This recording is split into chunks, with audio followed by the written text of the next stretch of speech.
Vous écoutez Ça part en prod, le podcast des métiers du cinéma vu par les jeunes. Une émission, un métier, deux jeunes invités professionnels pour en parler. Si vous avez écouté nos précédents épisodes, vous avez dû comprendre qu'un métier particulier centralisait tous les autres, celui de producteur. Il est en lien avec tous les corps de métier du cinéma, du scénariste au technicien, en passant par la chaîne de télévision ou le distributeur. La production dans son ensemble est composée de plusieurs métiers. On reçoit justement dans cet épisode Alice Bloch, qui est productrice, et Jade Nguyen-Van-Tin, chargée de production. On aura l'occasion de développer les tâches de ces rôles. Alice a 30 ans, elle dirige sa société de production Marianne Productions et travaille en parallèle pour TS Productions. Elle a notamment accompagné le cinéaste Maxime Roy sur son court-métrage Des gens bien, puis son long-métrage Les Héroïques. Elle a également produit les courts-métrages Solarium et Eratum, et le prochain long-métrage d'Iris Kaltenbach, Le Ravissement. Jade travaille chez Maui Entertainment, en charge de la création de la série Tout va bien, avec Virginie Efira, qui sortira prochainement sur Disney+. Elle est notamment passée par la société de production Spade, liée à la société de distribution Jokers Film. Prenez place, bonne émission. Est-ce que vous vouliez faire productrice quand vous étiez petite ? Qu'est-ce que tu voulais faire, Alice ? Pas du tout productrice. Je voulais être historienne pendant Ok. longtemps, donc pas du tout ça. Et je pense que c'est très rare de vouloir être producteur ou productrice quand on est petit parce qu'on sait pas du tout ce que c'est. Et du coup, j'ai su au lycée que je voulais travailler dans le cinéma. En fait, c'était surtout ça. Je savais que j'adorais le cinéma, mais je savais pas très bien. Je me suis dit, est-ce que je veux écrire ? Enfin voilà, j'étais, on va dire, attirée par. Enfin, j'adorais le cinéma. Et puis c'est plus tard que j'ai découvert que ça existait en fait d'être productrice. Mais Ok. Donc lycée, voilà. le ciné. Et toi, Jade ? Bah, pareil que Alice, c'est surtout que j'ai voulu faire 15 000 métiers différents. Et je me suis dit, quel est le meilleur métier pour faire 15 000 différents ? C'est de devenir comédienne. Donc à la base, je voulais devenir comédienne. Et puis moi, c'est autre chose, c'est que j'ai eu peur en fait. Comme je viens de province, je connaissais personne dans le milieu du cinéma. Je me suis dit, ok, alors on peut essayer de faire du ciné. Peu importe en fait par quelle porte, si c'est la comédie, si c'est par l'écriture, si c'est par la prod. Mais d'abord, on va se faire un backup. Donc, j'ai fait des études très, très générales pour être sûre que si ça fonctionne pas, j'ai un gilet de sauvetage. Et puis, j'ai aussi voulu devenir agent à la DGSE. Et on pourra voir plus tard que finalement, ça m'a pas trop mal servi comme ambition pour bosser dans le cinéma. Non, bah du coup, on est présent aujourd'hui pour parler du métier de producteur. Alors, systématiquement, à chaque fois, on veut savoir ce qu'est le métier en question en demandant, dans un premier temps, à Internet. Et Mathis, je te laisse lire la définition d'Internet. Et du coup, Internet nous dit « Un producteur de cinéma est la personne qui est responsable de l'ensemble du processus de fabrication du film au sein de l'entreprise de production. C'est par contre cette dernière qui possède, fabrique et exploite l'œuvre cinématographique ainsi produite. » Est-ce que vous êtes d'accord avec cette définition d'Internet ? Oui, c'est une bonne définition très pragmatique. Après, je pense qu'elle est très simpliste par rapport à, on va dire, à l'amplitude de ce que ça implique que de produire. Voilà, c'est-à-dire que, enfin, c'est de manière très factuelle, c'est ça. Après, oui, j'ai plein de choses à rajouter sur ce que c'est qu'être producteur. Enfin, pour moi, il y a vraiment 50% d'artistique qui n'est pas très clair dans ta définition, qui est quand même de, on va dire, percevoir le talent et pouvoir justement trouver les bons projets, les bons auteurs, les bons réalisateurs à des stades très différents. Ça, c'est quelque chose qu'on sait peu en général, mais on signe des projets à des stades très précoces, parfois sur une idée, sur quelques lignes.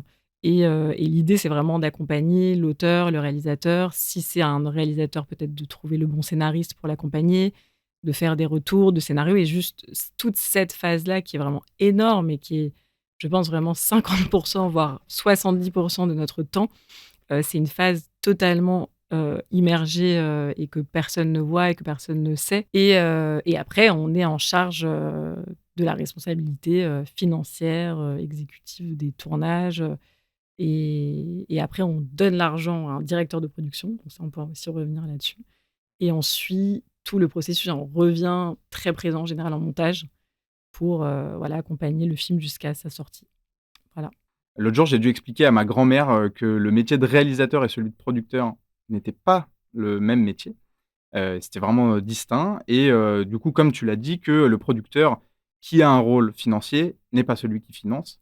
Est-ce que c'est vraiment possible de clarifier ça avant vraiment de rentrer dans le vif du sujet ? Peut-être que Jade, tu peux répondre ? Mais je suis le mauvais exemple parce que je travaille pour un réal qui est aussi producteur en fait. Donc, non, je pense en France, il y a ce système où on a tendance à éloigner le financier de l'artistique. Si le réal, il commence à devoir mettre le nez dans le financier, il aura plus le recul nécessaire qu'il faudra pour la création de son projet, en fait. Et il peut pas prendre ce recul-là. Il peut pas s'imposer à lui-même de faire des économies, de gérer, de réduire le nombre de figurants. Il ne peut pas l'entendre puisque l'artistique prime surtout.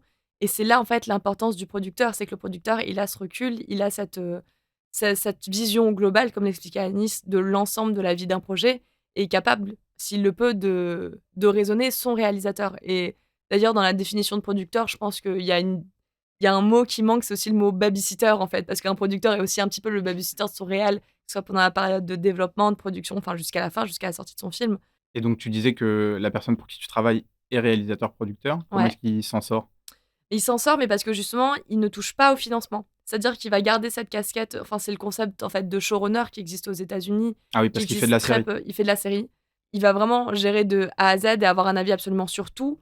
Mais toute la partie financière, c'est quelque chose qu'il ne peut pas, qui ne gère pas. Parce que non seulement ça ne l'intéresse pas forcément, ce qui l'intéresse, c'est juste d'avoir le bon budget, mais qui ne va pas s'emparer de ces sujets-là. Pour le coup, ça fait non seulement trop de compétences à acquérir, mais surtout trop d'enjeux à gérer qui parfois sont en contradiction. Très bonne réponse. Voilà. Il existe différents formats de production, de façon de produire.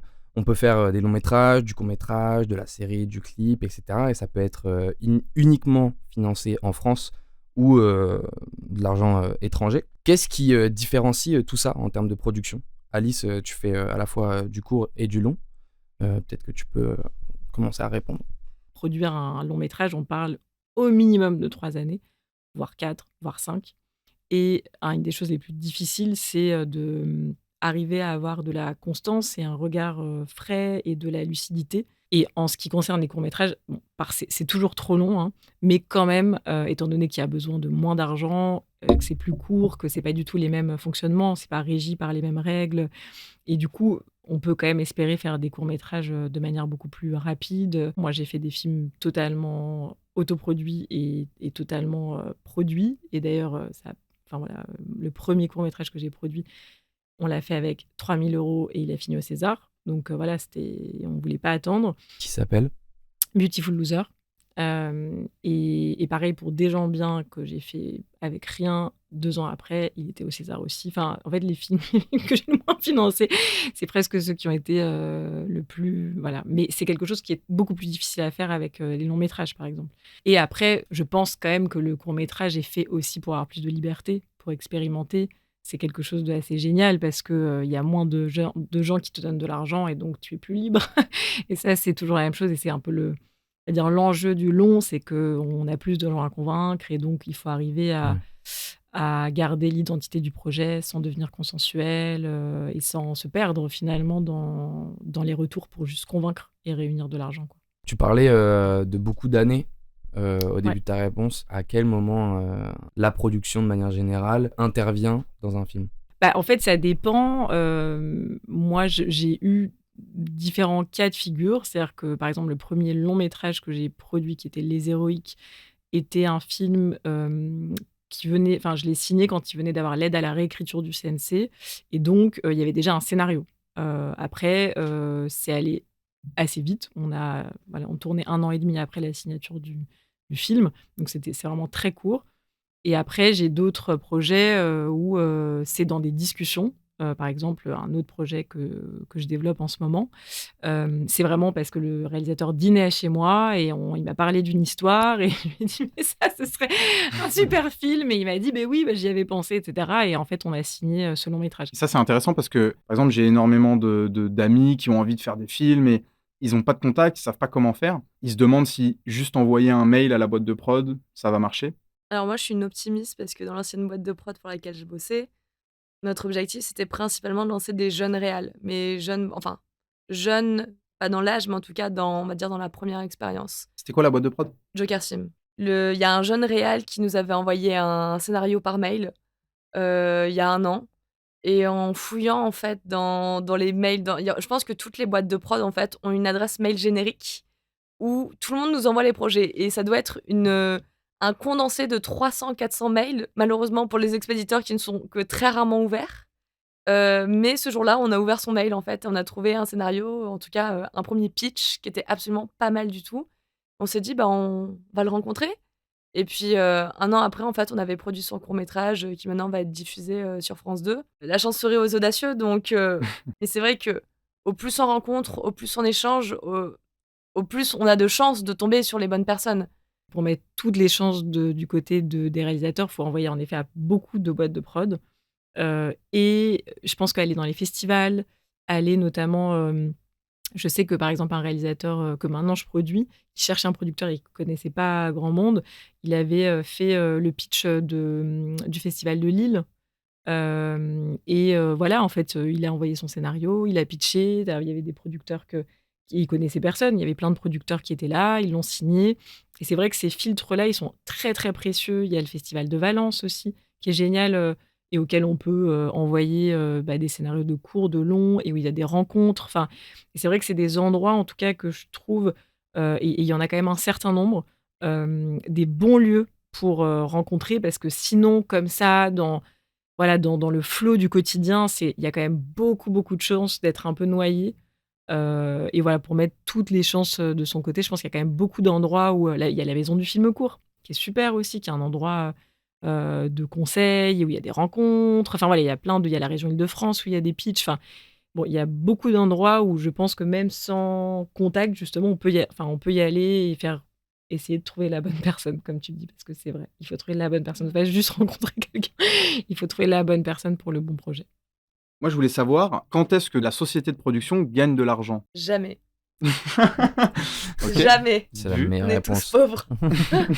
On doit gagner de l'argent au moment de la fabrication du film. C'est-à-dire que dans le plan de financement, enfin dans un budget de film, il y a 5%, en tout cas dans le cinéma, il y a 5% du budget qui est alloué au salaire producteur et 7% aux frais généraux. Les frais généraux étant les frais de bureau, les assistants, enfin toute l'infrastructure, la comptabilité de la gestion d'une société de production.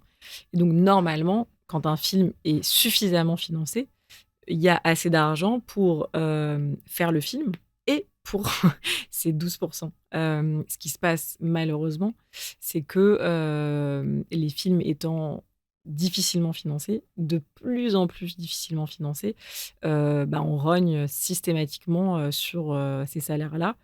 Et du coup, il y a une espèce de choix à faire, un peu cornélien, voilà, quel est le minimum. Parfois, moi, le dernier film que j'ai fait, j'ai 0. Mais je sais qu'il me reste dans mon plan de financement, par exemple, l'aide après réalisation, qui est un endroit où si le film est réussi, et il l'est, je peux avoir cet argent. Donc en fait, c'est une espèce de calcul pour se dire combien, si je ne me paye pas sur la fabrication, ce qui quand même devrait être un peu systématique, parce que tout le monde est payé, en fait, à part le producteur, souvent. C'est quand même se laisser un peu d'autres espaces, d'autres endroits plus tard, si le film est bien. Donc en tout cas, vous gagnez de l'argent, théoriquement, surtout sur la fabrication. Oui. Plus rarement sur, la sortie en salle? En fait, c'est juste que s'il y a très peu de films aujourd'hui qui vraiment performent, parce qu'en fait, pour qu'un producteur arrive à toucher de l'argent, il faut que, du coup, le distributeur salle, et donc ça, j'imagine que dans votre précédent podcast, on a expliqué le minimum garanti, donc l'argent qui a été avancé sur les recettes salles, plus les frais de sortie. Donc, par exemple, même un film où il y a, admettons, un minimum garanti de 150 000 €, derrière 250 000 € ou 300 000 € de frais de sortie, ce qui est un peu un minimum, en fait, il faut quand même en faire des entrées pour arriver à dépasser ça. Après, souvent, il y a les Sofica qui arrivent en premier euro. Et seulement derrière les Sofica, le producteur gagne de l'argent. Donc, il faut vraiment que le film il performe beaucoup. Et en série, alors, Et en série, ça change pas, grand-chose, hein. Nous, on a différents pourcentages, en fait, par rapport aux 12% classiques en cinéma. Nous, ça se fait un peu pas un peu, ça se fait, en fait, sur le budget de la série. Donc on a dans l'audiovisuel, dans le cinéma, on a des conventions, des accords professionnels. Nous, ça se fait sur le budget de notre série. Il y a des paliers, en fait. Et c'est vrai qu'il y a pas de sortie salle, donc on ne pourra pas se rémunérer ultérieurement, même si on remboursait nos partenaires financiers en premier. On ne pourrait pas se rémunérer ultérieurement, puisque une fois qu'on l'a vendu à la chaîne, c'est terminé. En gros, logiquement, il faut se dire que en cinéma ou en série, en soi, une société de production, en général, n'est jamais bénéficiaire. En fait, elle fait pas de chiffre d'affaires dans l'absolu. C'est plus tard, ou alors... Tu peux espérer quand même. Tu peux espérer, mais Ah, voilà. ça arrive. Heureusement, il y a des misérables. Enfin, je veux dire, il y a quand même des exemples qui nous permettent De rêver. oui, et quand même, sur les héroïques, par exemple, moi, je suis partie en prépa du film complètement à découvert et j'ai eu l'avance sur recette 3 semaines avant le début du tournage. Donc 500 000 € de plus. Et d'un coup, en fait, tout le monde a été mieux payé. On a pu avoir nos 12%. Enfin, ça arrive, heureusement. Voilà, après, chaque film est différent. On peut pas faire la même chose. On peut pas partir sans rien sur tous les films. Après, voilà, il faut juger cette espèce d'équilibre entre, voilà, pareil, le court-métrage où je ne margeais pas, et pourtant j'avais l'avance avant réalisation du CNC qui est plus 100 000 €, mais derrière, une vente Arte, c'est 20 000 €, et dans une économie de court-métrage, c'est quand même bien, quoi. Jade, tu es chargée de production. Alice, tu es productrice. Est-ce que vous pouvez nous lister différents métiers de production? En tout cas, dans une société de production, en général, il y a les producteurs, il y a des chargés de production, assistants de production, producteurs associés, producteurs exécutifs qui vont travailler sur les films. C'est très aléatoire, en fait, la manière dont sont composées les structures de production et les fonctions. C'est-à-dire que vraiment, il y a justement des chargés de production qui ont énormément de responsabilités et d'autres. Enfin, voilà, ça dépend énormément des personnalités des producteurs, des profils des projets aussi. Est-ce que c'est très hiérarchisé ou pas? Et après, il y a tout ce qui est administration, juriste. Voilà, par exemple, moi, ça, on n'en a pas. Et depuis que j'ai été élevée chez TS Productions, ça a toujours été à l'intérieur de la formation de la chargée de production. Et après, il y a tout ce qui est tournage. Enfin, j'ai peut-être oublié des gens dans les structures de production, mais après, c'est assez variable. Tout ce qui est production exécutive et direction de production, ça relève vraiment de la fabrication du film. Et ça, c'est vraiment autre chose. C'est-à-dire que c'est au moment où le film se fait, le film est financé, ou alors avant, juste pour estimer le coût d'un film. Et ça, c'est des compétences extrêmement différentes. Alors du coup, on a, comme souvent dans les derniers épisodes, on a un petit jeu. On a un tu préfères, voilà, rapide, histoire de faire la transition. C'est des questions ciné. Ok. Et vous devez répondre toutes les deux. Alors, le cinéma des années 40 ou 80? 40. 80. Comédie ou drame? Drame. Moi, je répondrais pas parce que ce que je préfère, c'est quand il y a les deux. Genre Almodovar, il y a les deux et c'est sublime et c'est ce qu'il y a de plus beau. Ou Voilà. comédie romantique? Non, mais Non. non, Pas de moi, choix. non, parce que moi j'aime tout et je produis de tout et je pense qu'il faut pas du tout choisir. Je pense que c'est une erreur vraiment. Ça, c'est cool. Jade, drame ou comédie romantique? Comédie dramatique.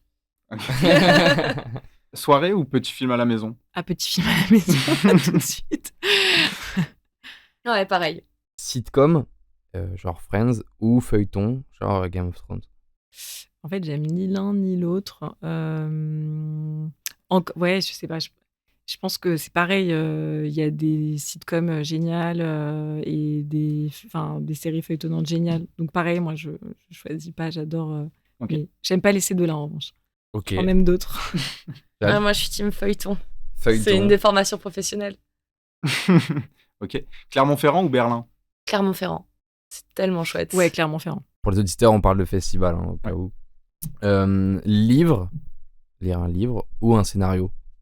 Un livre. Un livre. Parce que d'un livre peut découler un scénario.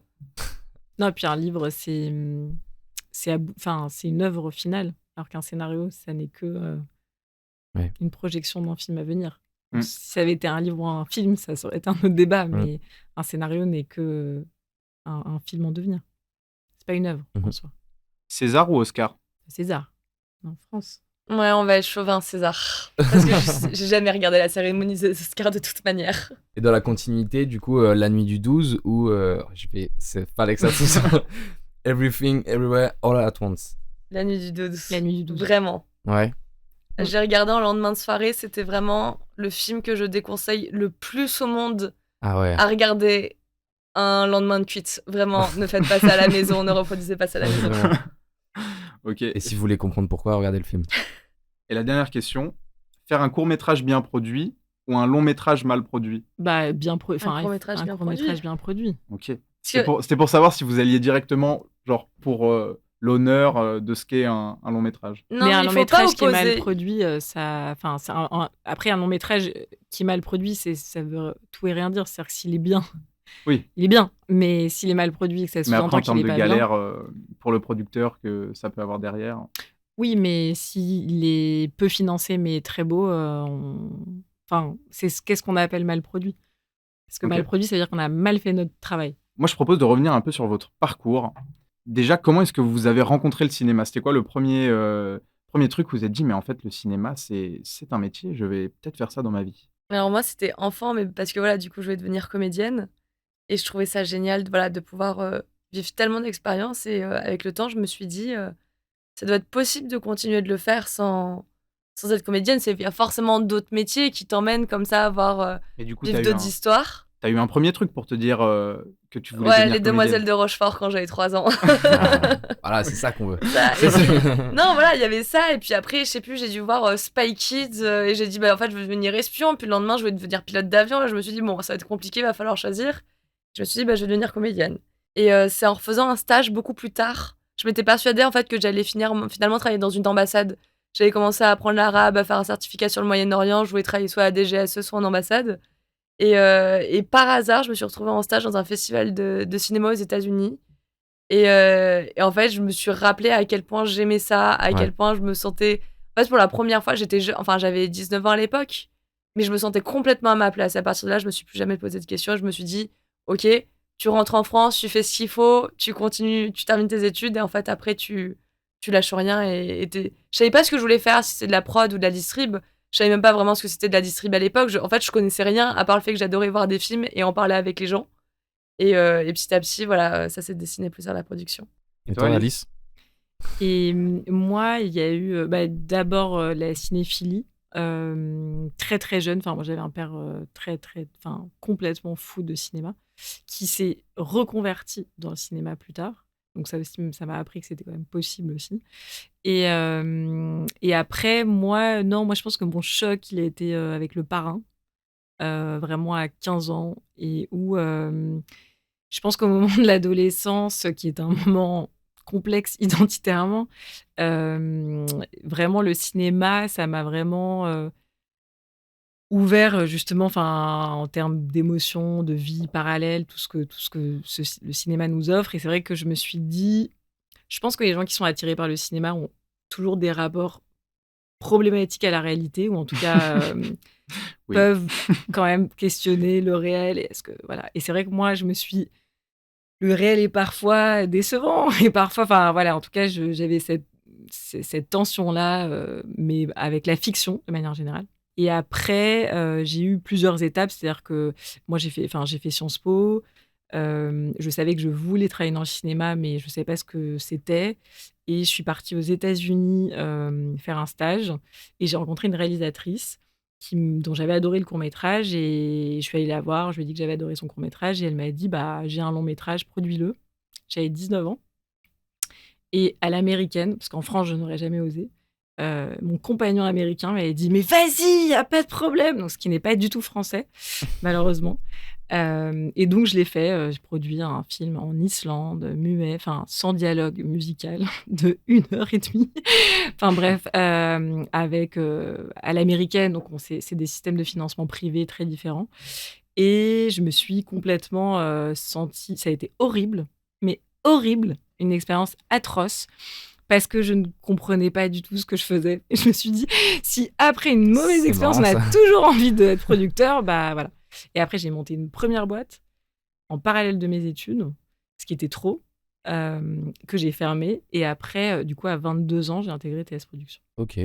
Comme la définition de producteur, on s'est mis dans la peau d'un étudiant et on s'est demandé qu'est-ce que je pourrais faire pour devenir producteur, c'est quoi les formations, et donc on est allé sur internet Pour devenir producteur, il n'existe pas vraiment de formation bien définie. Après l'obtention d'un baccalauréat, vous pouvez suivre le BTS métier de l'audiovisuel, option gestion de production qui vous donnera la possibilité d'occuper le poste d'assistant de production. Point. C'est la première chose sur laquelle on est tombé. Évidemment, elle n'est pas très satisfaisante. Donc on va y mettre un peu des détails. Alors moi, j'ai fait Sciences Po Aix avec un master en politique culturelle et mécénat, mais bon, ça n'avait pas forcément Donc pas du tout de énorme. production. Pas du tout de production, jusqu'à mon master 2 où j'ai fait un... Là, pour le coup, quand j'ai su que je voulais devenir, en tout cas travailler dans la production, j'ai fait un master spécialisé dans le financement et le management du cinéma et de l'audiovisuel qui s'appelle le DMC, Digital Media et Cinéma, qui est dispensé à la Sorbonne, qui est une super formation où on voyait, c'est là qui était très intéressant, on était 20 élèves et personne n'avait fait la même chose. Des gens qui venaient d'écoles de commerce, des gens qui venaient de fac de ciné, des gens qui venaient aussi de Sciences Po. C'était extrêmement diversifié et personne ne voulait faire la même chose, mais on était tous au même endroit et c'est très très intéressant. Si on a les bons mentors, si on a les bonnes personnes qui nous accompagnent, qui nous donnent les bonnes méthodes, après on peut évoluer de la bonne manière. Et surtout si on trouve les bons stages, parce qu'en fait, on peut dire ce qu'on veut, là on apprend le plus, ça reste concrètement en stage. Mais alors justement, tu dis, on peut arriver de n'importe où pour aller... Là, tu parles du master, Mhm. mais est-ce qu'on peut arriver de n'importe où pour faire directement de la production sans passer par les études? Bah, de toute façon, en France, c'est très difficile de faire quoi que ce soit sans études. Quand même, on est dans un pays hyper conservateur à ce niveau-là. Oui, c'est vrai. Après, le cinéma, c'est peut-être un peu plus accessible. Ouais, mais par exemple, moi, j'ai recruté une assistante de prod récemment. J'ai reçu 120 CV. Et donc, en fait, quand même, on va trier sur les études, qui va en fait avoir le plus de connaissances et donc le moins de formation à faire en amont, à moins qu'il y ait une rencontre qui révolutionne, enfin une rencontre exceptionnelle, ça arrive, hein, quelqu'un que tu rencontres et il te bluffe tellement que tu le prends sous ton aile, ça arrive. Mais quand même, en France, on est un pays hyper conservateur. Parce que donc toi, t'as fait quoi? Moi, j'ai fait Sciences Po. Ouais. Par exemple, je sais que la FEMIS, il y a un super département de production. Je sais qu'il y a plein d'écoles où il y a des super départements de production où on apprend des bases et c'est génial de le faire. Après, on peut tout à fait faire des études plus généralistes. Et donc, vous avez votre diplôme, vous rentrez dans le milieu professionnel. C'est quoi le statut que vous avez à ce moment-là? Et même encore à l'heure actuelle, est-ce que vous êtes intermittente? En Est-ce que CDI, vous êtes en CDI? c'est quoi votre contrat? Alors moi, je suis en CDI, je suis jamais passée par l'intermittence. Ça existe en production, l'intermittence? C'est pas super légal. Ouais. Enfin, je connais des gens qui sont à des postes d'assistants, de chargés de prod, qui sont en intermittence. Ça, après, ça les regarde avec leur employeur. Si ça leur va, tant mieux, tu vois. Ouais. Non, dans l'absolu, en fait, tu as ce rapport entre le cadre permanent, c'est-à-dire la société de production, où tu as les postes permanents, donc les producteurs, l'assistante, chargée de prod, le comptable, le juriste, etc. Et à côté, c'est vrai que tu as l'intermittence, c'est les personnes que tu vas recruter principalement sur ton tournage, sur ta post-prod, etc. Ce ne sont pas des gens qui vont être dans la société 100% de l'année, en fait. Oui, donc le directeur de production. Voilà, exactement, directeur de production. Tu as aussi les assistants de production sur des tournages aussi, en parallèle de ceux qui sont dans les bureaux, qui aident à la préparation, des financements, etc. Tous les gens, voilà, tournage, post-prod, sont des gens qui ont en effet le statut intermittent du spectacle. Ce ne sont pas des gens que tu emploies, c'est ce qu'on appelle un CDDU. C'est pas que des gens que tu emploies ni en CDD ni en CDI. Et donc Alice, toi, t'as Moi, j'ai ma patronne. société, ouais. D'accord. Donc ça se comporte de la même façon que n'importe quel patron de société. Exactement. Qu'est-ce qu'on peut envisager comme carrière quand on se lance dans la production? Il n'y en a pas 36. Globalement, c'est soit on est producteur, on est dans une société de production, soit on est à l'endroit de la fabrication, quoi. Jade, toi, tu t'imagines quoi comme justement comme carrière là, comme toi pour le coup, tu viens de sortir des études, enfin il y a 2 ans maintenant. Ouais, c'est ça. Après, je pense que par exemple, enfin, c'est très rare. Moi, j'ai commencé comme stagiaire assistante de prod, chargée de production. Quand même des métiers où tu apprends à être un peu un couteau suisse, à gérer à la fois donc l'administratif, le légal, le financier, l'artistique, etc. Je connais très peu de gens qui veulent vraiment faire ça toute leur vie, sincèrement. On va dire que c'est quelque chose de transitoire pour espérer pouvoir un jour devenir soi-même producteur ou productrice. On a un deuxième petit jeu toujours autour de questions où là cette fois c'est vous qui allez vous poser les questions mutuellement. Donc on va vous passer nos téléphones Alors, le film que tu aurais adoré produire? Non, mais après, moi, je reviens toujours au Parrain, même si c'est. Mais enfin, oui, le Parrain. Mon rapport aussi au réalisateur homme et au portrait d'homme, un peu magnifié, a un peu changé ces dernières années, donc peut-être qu'il faudrait que je le revoie. Mais en termes de cinéma, je pense que Coppola est un. Je pense que ça aurait été un enfer à produire, comme tous ses films, mais quand même, c'est un des plus beaux films que j'ai jamais vus. Oui. Est-ce que tu as une passion ou un hobby en dehors du cinéma? Hmm. La série? Non. Ça compte pas, la série. Non, mais en plus, c'est Non, pas, non, c'est non. pas vrai parce que je veux Surtout dire que c'est quelque chose lié. qui va se retourner contre moi, mais de base, je suis cinéphile et pas sériephile. Une passion, hobby, j'ai le sentiment que si ça me vient pas instinctivement, c'est qu'il y en a pas. Ou Après, peut-être que justement, ta passion, c'est ton métier. après, je sais qu'en fait, il y a beaucoup de choses que j'aimerais refaire que mon métier ne me laisse pas le temps. Par exemple, du théâtre, de la danse. Enfin, moi, en général, j'aime bien la complétude dans les arts. Donc, une passion, à part passer ma journée à regarder des films en boucle, c'est quand même difficile d'en trouver une autre quand même. Ok. Est-ce que tu pourrais faire ton métier aux États-Unis? Alors, j'ai donc habité quasiment 2 ans aux États-Unis, et j'ai pas eu envie d'y rester pour plein de raisons.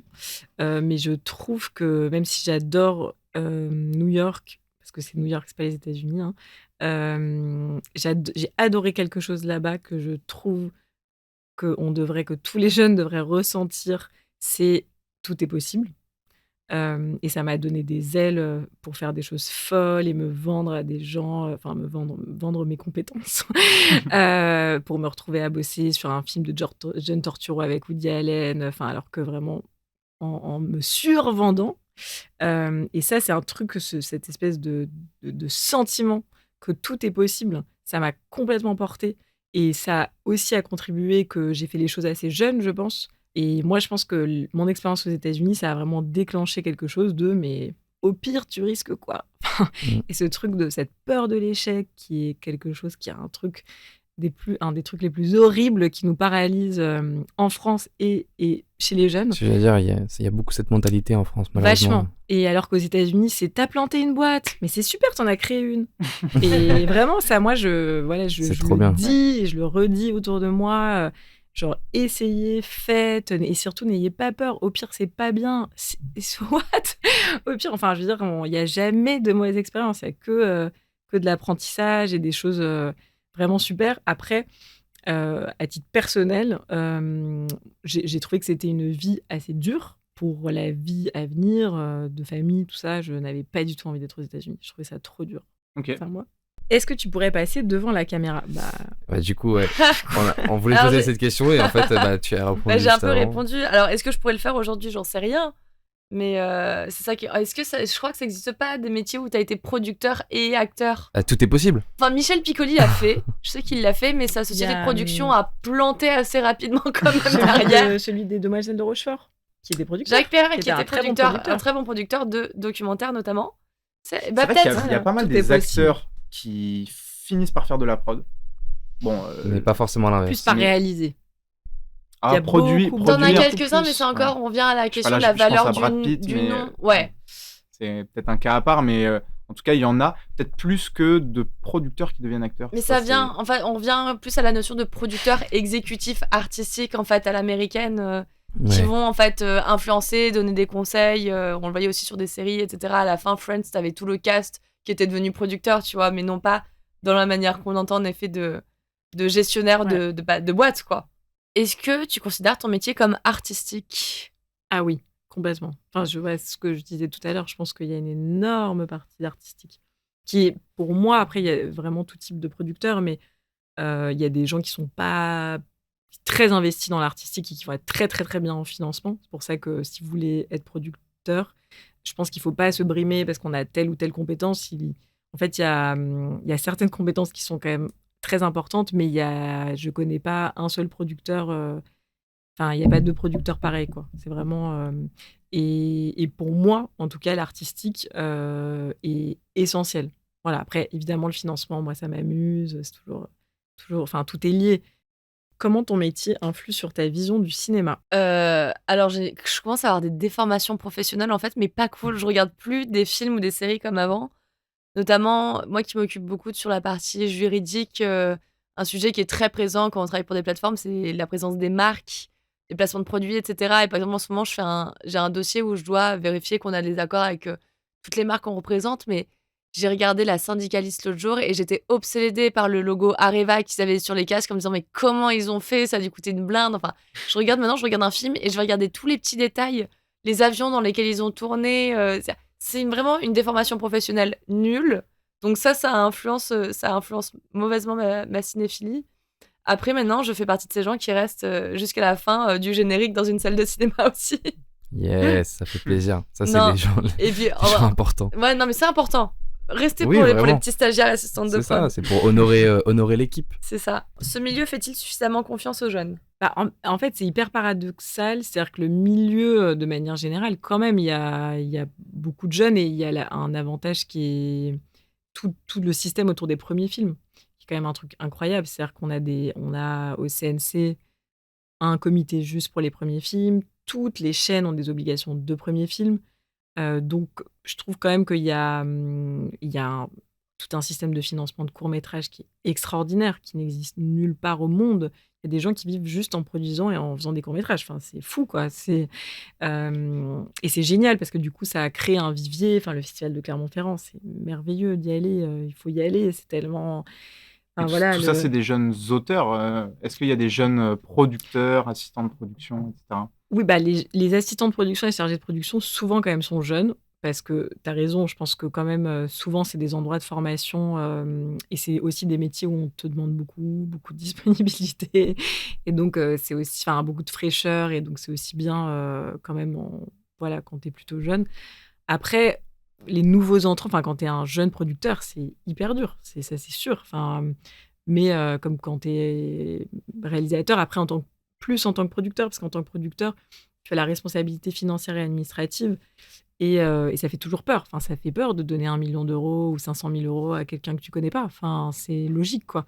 J'ai rencontré, et ça c'est vrai, des patrons qui sont devenus mes associés et qui ont été extraordinairement... qui ont une confiance en moi absolue. Et ça, c'est génial. Il n'y a rien de plus beau que ça.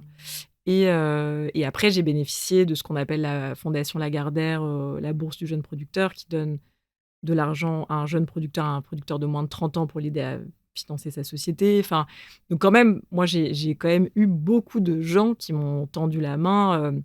Après, je pense que on en revient toujours à cette histoire de confiance en soi et d'expérience américaine. Je suis arrivée portée par... j'avais pas peur, quoi. Voilà, j'ai pas peur de dire que j'ai envie d'être productrice. J'avais pas peur... de dire à mes patrons je veux produire Maxime Roy, de aussi me mettre en danger et je pense que ça en fait c'est ça qui est le plus difficile à avoir. Je pense que c'est le plus difficile à avoir pour des jeunes productrices parce qu'il y a un écart monumental entre les jeunes producteurs et les jeunes productrices en termes de confiance en soi, comme entre les hommes et les femmes de manière générale. Et je pense que en fait c'est le plus difficile à acquérir, c'est ça. C'est la confiance en soi qui va te donner l'audace d'aller aborder les gens, de savoir le faire bien, aussi donner le change face à un réalisateur pour qu'il signe avec toi et pas avec quelqu'un d'autre. Et ça, c'est quelque chose qui est moins acquis, malheureusement, pour nous, les femmes. Et ça, c'est un truc sur lequel la socialisation des jeunes femmes est un truc qui est compliqué pour derrière dire bah oui, je peux avoir 3 ou 4 millions d'euros pour faire un premier film, pourquoi pas. Ça, c'est tout de suite plus... je vois une énorme différence, moi, autour de moi. Si le cinéma s'arrête demain, vers quoi tu t'orientes? En termes de métier, du coup, pas en termes de passion ou de hobby. Comme tu veux. Hein. Vers quoi je m'oriente? Alors... ça va un peu ensemble, en même temps. Oui, ça implique de trouver un nouveau métier et un nouveau hobby. Ça serait très compliqué. Non, en vrai... c'est une excellente question. Je me suis jamais posé cette question-là parce que je crois que j'ai pas envie de me la poser. Mais quand j'ai fait mon Master 2, on nous fait écrire à nous-mêmes une lettre à soi dans 20 ans pour la rouvrir dans 20 ans. Oui. Et notamment...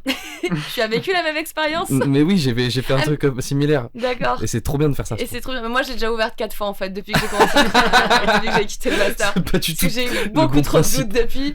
Et dedans, on marque donc nos espoirs, nos doutes, etc. Et je sais que moi... j'avais dit autant... alors, j'étais allée franco, j'avais dit soit je vais être la présidente du festival de Cannes, soit je dirais élever des chefs dans le Larzac, en fait. Vraiment, je me suis dit, ça sera soit l'un, soit l'autre, mais je fais pas l'entre-deux.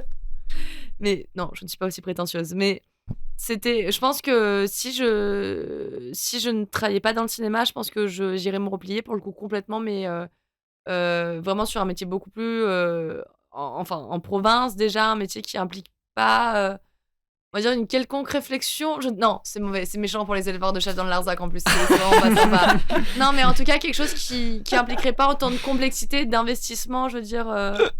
Et je sais pas si je pense que c'est un peu lié aussi à notre génération, l'envie aussi de quitter les villes, Clairement, ouais. de sortir un peu de ce système-là.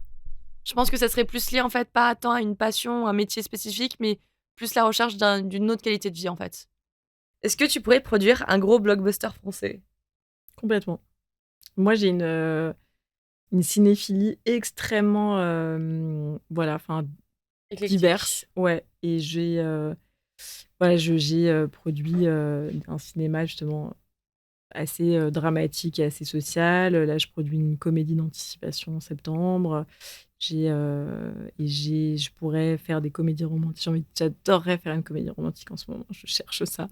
Et je pourrais faire des gros films. En fait, je pense que c'est pas des bonnes catégories. D'ailleurs, je me bats un peu contre ça, les questions de blockbuster, de genre comédie grand public. Enfin, pour moi, il y a que des bons films ou des mauvais films. Et à l'intérieur des comédies grand public, il y a des très bons films. Et du coup, je crois que la dernière rejoint un peu ce qu'on Oui, disait. c'est dans 5 ans, tu te vois où? Ça y est, je m'en Dans souviens. le Larzac. Déjà. Non, mais alors dans 5 ans, j'aurai 30 ans. Donc, alors je prétends absolument pas avoir la capacité d'être productrice dans 5 ans, mais en tout cas, j'espère être dans un endroit où j'aurai toujours la même envie, la même passion. Et voilà. Et peut-être à l'étranger. J'aimerais bien partir un peu à l'étranger, voir ce que ça donne la production à l'étranger. Bah, dans la continuité, comment vous voyez la production là, dans les prochaines années? Vous avez une vision plutôt optimiste, pessimiste? Moi, je sais pas comment on peut être jeune et pessimiste, en fait. Enfin, je pense qu'on n'a pas le choix. Faut vivre dans notre génération. C'est-à-dire que je pense qu'il faut être optimiste. Après, je pense que ça veut pas dire qu'il faut pas se battre pour préserver certaines choses qui sont extraordinaires dans notre pays et la diversité de la création, la salle. Après, c'est vrai que par exemple, l'explosion des plateformes, l'explosion des séries. Par exemple, moi, j'ai pas du tout une vision négative. J'ai des séries qui m'ont bouleversée vraiment autant que certains films et qui ont changé ma vie. Et je trouve même que parfois, en termes d'avancée sociétale, dans les rapports, représentation de femmes, représentation des minorités, il y a des choses où les séries sont beaucoup, beaucoup plus genre au présent que certains films que je ne comprends toujours pas qui se fassent et qui sont tellement misogynes et atroces, tellement stéréotypés. Et c'est vrai que du coup, moi, j'ai une vision. Je pense qu'il faut qu'on trouve un système pour que ces plateformes continuent plus que ce que l'accord qu'on a signé contribue beaucoup plus encore au financement, que ce cadre qu'on a construit dans un certain système, on arrive vraiment à le transposer dans ce nouveau système. Mais je suis, je suis optimiste, mais je pense qu'il faut se battre, c'est clair. Et le côté, il y a trop de films, non, ça n'existe pas, il y a trop de films. Il y a juste un équilibre qui n'est pas trouvé entre certains films qui sont distribués sur 700 copies et d'autres sur 40 copies. Non. Voilà, et je trouve que c'est à cet endroit-là, tous ensemble, avec les nouveaux partenaires que nous avons, il faut se battre, mais je suis hyper optimiste pour le cinéma. Jade. Moi, ce que j'attends juste des futures productions, c'est un peu plus de conscience environnementale. C'est quelque chose déjà qu'on, petit à petit, on nous met dans la tête parce que le CNC maintenant nous demande de faire attention à notre bilan. Enfin, on va pas rentrer dans les détails, mais en gros, il nous demande de surveiller notre bilan carbone et peut-être qu'un jour, ça serait une conditionnalité pour avoir les aides. Et c'est vrai que quand tu vas sur un tournage et que tu vois en fait tout ce que tu peux balancer en régie, de déchets, de plastique, etc., tous ces costumes dont tu ne fais jamais rien, tous ces décors que tu ne recycles pas. Alors, on a de plus en plus d'outils, mais c'est vrai que pour moi, enfin moi, ça fait partie des choses sur lesquelles je travaille et qui sont très importantes pour moi. C'est vraiment de se dire, comme toute autre création, production au sens large, c'est-à-dire de production de valeur en France, on peut plus se permettre de continuer nos métiers, de construire, de fabriquer des choses, peu importe que ce soit du cinéma, des vêtements, et cetera, et ne pas prendre ça en compte. Et moi, je sais que c'est quelque chose que je redoute beaucoup, comme beaucoup de jeunes, j'ai de l'éco-anxiété, et c'est quelque chose que j'attends de voir. Et ça passe déjà par arrêter d'imprimer 50 fois le scénario et de le lire sur son ordinateur et de la noter, et cetera, sur son ordinateur. Enfin, j'espère vraiment que ça sera devenu une méthode et pas simplement un petit truc en plus. Un très très bon mot de la fin. Oui, très très bon point qu'on n'avait pas encore Abordé. Ouais. abordé. J'avais pas le mot. Bon bah merci beaucoup. Ouais. Je pense qu'on peut Merci à vous. Merci à vous. Merci beaucoup. finir sur ça. Merci beaucoup. Ben, du coup, on attend de voir vos prochains projets. Je pense qu'on les partagera aussi sur l'Instagram Sur du podcast. Instagram. Et voilà, à très vite. Merci. Merci. Les liens des réseaux sociaux de nos invités seront dans la description. Si vous voulez en voir un peu plus sur les coulisses de l'émission et être tenu au courant des nouvelles sorties, c'est sur @cpeprod que ça se passe. On vous invite d'ailleurs à partager le podcast autour de vous ou sur les réseaux en nous mentionnant, on est curieux d'avoir vos retours. Et n'hésitez pas à noter le podcast sur la plateforme que vous utilisez, vous pouvez mettre des j'aime ou des étoiles en fonction, ça nous aide évidemment pour le référencement. On se retrouve vite pour une nouvelle émission avec d'autres jeunes qui nous parleront d'un autre métier du cinéma. À bientôt.